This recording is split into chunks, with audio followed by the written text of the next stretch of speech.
Hey, this is Gideon, and at the end of this short video you'll know how to link these two Jabra speakers together so they can act as one when you're having a meeting in a slightly larger meeting room, for instance, and you want to have full audio and microphone coverage.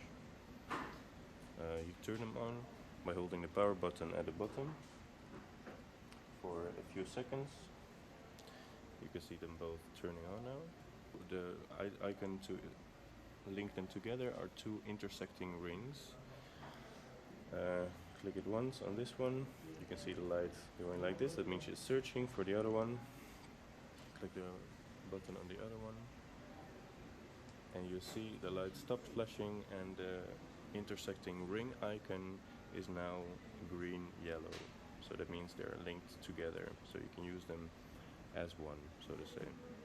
You can place them in your meeting room within 2 meters of each other and they should act as one, so they can pick up audio on one side of